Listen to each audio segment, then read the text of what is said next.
All right, guys, let's talk about co-creation.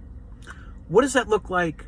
What does that mean? That's something that I really believe in. It's taken me a long time to get to a point where I see things from this lens and this perspective when it comes to me and God.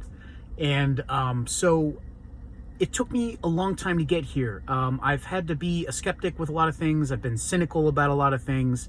And it's finally got me here. So co-creation is one that I really firmly believe in. And I never really heard it before. I said it myself a few months back, and then I started seeing it popping up everywhere. And maybe that's just because I'm now really in sync with the other communities that believe in this kind of stuff. So I almost thought I came up with the idea, but I've noticed that I didn't. So that's kind of cool when that starts happening. It's like, hey, I'm really like locked into something that a lot of other mainstream people that, well, they're not necessarily mainstream in that way, but I mean, there's a group of people out there that think similar to me, and that's cool. And if you're here, you're probably one of them too. So, it's not a coincidence that you're here. Could be a synchronicity. But let's get back on co-creation. So co-creation, in my opinion, has a couple different components. Now, maybe this is my own twist on co-creation. Don't forget, I came to this conclusion. I didn't go reading about it somewhere else. This was me going through the motions, learning what makes sense to me, finding God on my own terms with the help of some books and such, but none of them mentioned this. But I like to think of it like it's limited free will in a sense. You, as a human being, get to do your own choices, make decisions for yourself, and all of that kind of stuff while you're going through life, while you're going through the routines, while you're going to and from work, while you're with your family. You kind of have to do a lot of that stuff in a sense. You got to be at work at a certain time. Yeah, maybe you could be a little late, maybe you could be a little early, whatever. I understand circumstances happen, and God understands that too. But you're going to be kind of following that pathway every single day. So the co-creation happens because God or your higher self, I haven't really, or maybe both, I'm not really sure about that, but something above you, spiritual, is going to help guide the way for you. Whether or not it's you and your spiritual higher self, which knows you and isn't bound to a timeline. If it wanted to chase ahead of you a day and see what your day could potentially look like from 400 different angles, if you turned left on this street or you went right on that one, or there was construction, your higher self and maybe God or God, whatever combination it is that really works there. I'm not positive on that. I've spent a lot of time thinking about that. But one of those things, or all of them, they have the opportunity to kind of put things in your path, to stop you, to give you an obstacle, to make you think twice. Maybe there's danger ahead and it already knows that, and those are what your gut feelings and such feel like. So co-creation is kind of this thing where when you get into the flow, as a lot of people like to call it, and the flow is real, in my opinion. It's like a frequency. And so when you lock into that and you're paying attention and you're aware, you're going to start to see these things differently. You're not going to fight it when there's construction. You're not going to get angry. You're not going to try to force your way through it. You're not going to try to do that kind of stuff. You're just going to see that as your higher self or God or both, as kind of trying to divert you and help you just avoid something.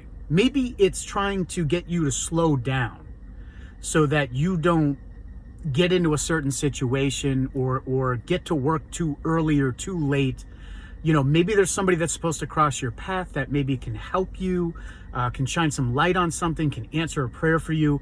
Maybe there's a newspaper article that is going to be sitting on the ground at some point while you're driving over there, and it's going to open up its pages to just the right thing you need to see and read. And maybe if you would have came too soon, that person couldn't have dropped it there, the wind couldn't have carried it there. You can hear what I'm saying. There's a lot involved, and it's just all of that stuff. You should just realize That's kind of what walking in faith really means. And I know I'm kind of jumping all over the place. This is more about co-creation, but it all kind of jives together. It's all kind of, in my opinion, the same thing. So,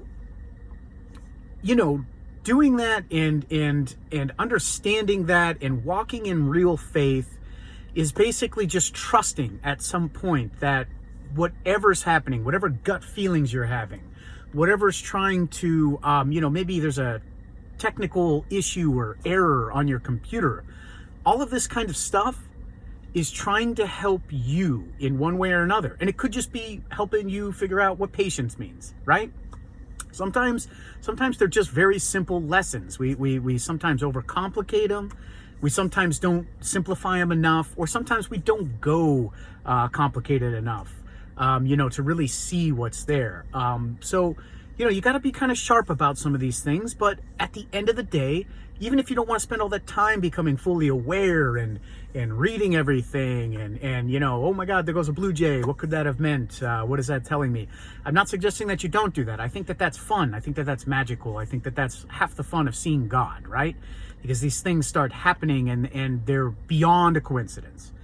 But you can just trust it too. And I think that some people just get too caught up in making sure that they understand everything rather than actually practicing it and just believing.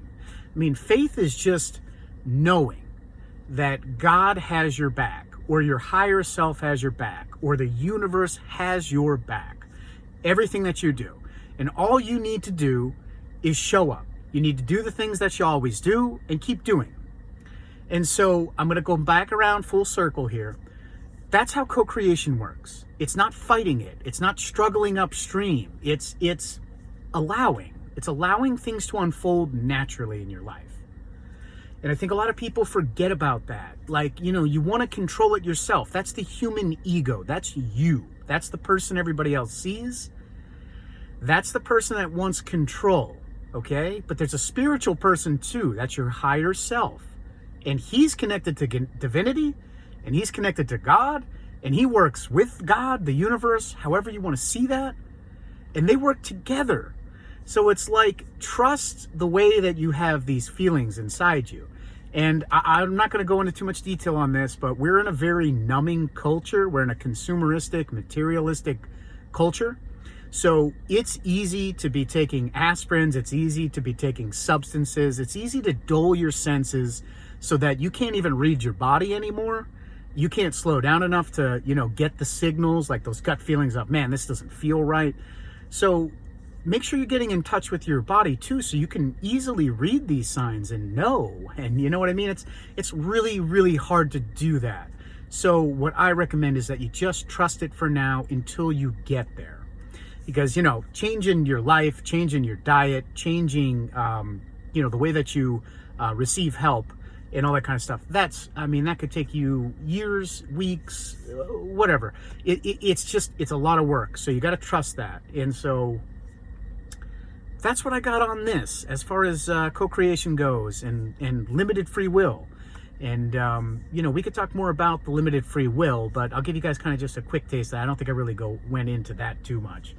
But the limited free will, it's still completely your will. Right? You can kind of do whatever you want, and it's up to you, but your higher self knows who you want to be. Even if you don't, even if your ego, your own mind, your animalistic person that's here that wants to control things, even if that person's kind of confused or just operating, just trying to keep you into survival mode and just stay here and whatnot, there's another part of you that is just knows who you are. And that's the person that you eventually want to connect with. I think that that's a big part of spirituality. It's not the only part of spirituality, but it's connecting back to who you really are. And I think limited free will, it's a dance between the two. It's a dance between ego, and it's a dance between your higher self, your soul, your spirit, whatever you want to call that, and divinity. So we'll go into more of that at another time. I think I hit some core points here, and I see we're almost at 10 minutes anyways. So I know I kind of drifted a little bit there. Let me know what you guys like. What else? What can I elaborate on? What maybe confused you? What do you guys believe in too? You know, you don't have to subscribe to this just because I love it. You know, I think that this stuff works. I think it makes a lot of sense to me, but maybe not to everybody. So, and that's cool too.